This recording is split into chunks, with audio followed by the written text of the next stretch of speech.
Hey, what's going on there, everybody? My name is Fox. You're watching Thoughts with Fox, and today I want to talk to you about a valuable lesson that I think everybody can learn from, specifically those that are either politicians or those that engage in political commentary.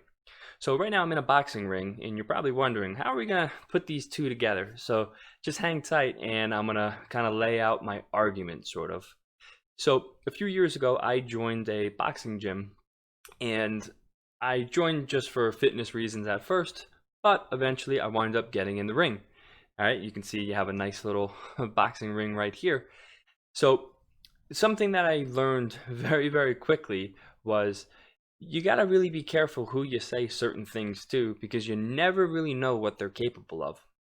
And I'm trying to relate this to politics because if you've been interested in politics in the past few months, you've probably seen people slander each other online.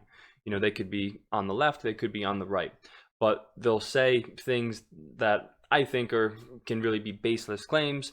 What they try and do is something called character assassination, which they'll just simply try to get everyone against the person, maybe something they did in their past. It could be true, could be a lie.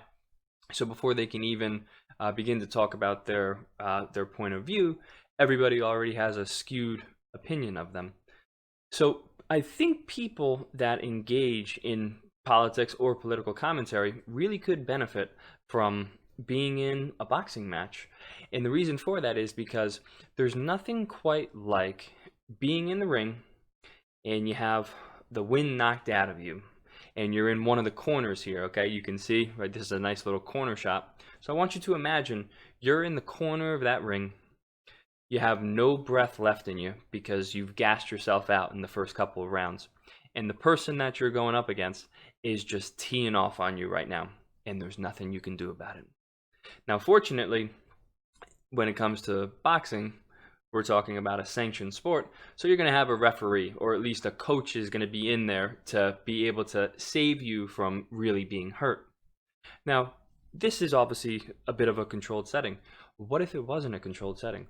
What if someone were to see another person in real life? I know it's hard with social media, really imagining if you'd be able to see someone that maybe you conversate back and forth with. They could be halfway across the globe. They could be, 4, 5, 6 states away. Obviously, we're in the U.S., so that's why I'm bringing that up. So, reason I'm trying to bring this up is because when it were to be a boxing match, it would be sanctioned. Somebody's able to save someone from really being hurt. But if it's out, let's say it's like a back alley, right? Something along those lines, no one's there going to be there to save you. And believe me when I tell you, hands are capable of doing a lot of harm. So that's the reason why I do think that people that engage in political commentary really could benefit from not only a boxing lesson, I'm talking about a full on boxing match, right? So very, very different from just going around and hitting a heavy bag. You see, I guess getting back to me first joining that boxing gym, I was coming from a football mindset kind of background, so I always thought of myself not as like a super, super tough guy, but I guess as like a larger than life kind of person. Believe me when I tell you, I learned very quickly that you're not that big, bad, and tough because there could be someone half the size of you that's able to put a pretty good beating on you. So again, I'm trying to say that I think the world would be a much kinder place if everybody was put in a position to where they felt helpless. That's really what I'm kind of getting at here. And I think if people were to have been put in a situation similar to the situation that I was put in when I first started getting into the ring and sparring, I think they would be maybe a little more reasonable with how they conversate with people online.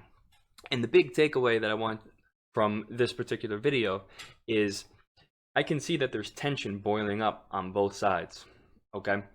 And if that tension were to be, let's just say it were to be expelled in an environment like this, well, it's sanctioned.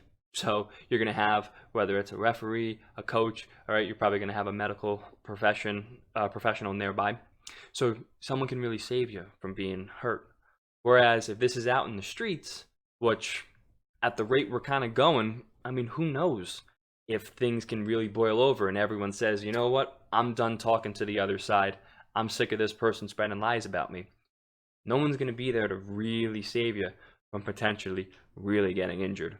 And that's kind of the message I'm trying to get across right here is, yeah, sure, there's definitely a time where you really need to stick your foot in the ground and you might need to sort of bark back at someone that's potentially spreading lies about another individual, or maybe they're spreading lies about a movement that you might associate yourself with. But at the end of the day, if we don't find a way to boil this tension down, well, what could potentially happen is far, far worse than what you could ever see in a boxing ring. So if you stuck with me through the video, I asked all that you do is, if you think the video was decent in its message, share it with somebody. I have an Instagram account. It's @ThoughtsWithFox.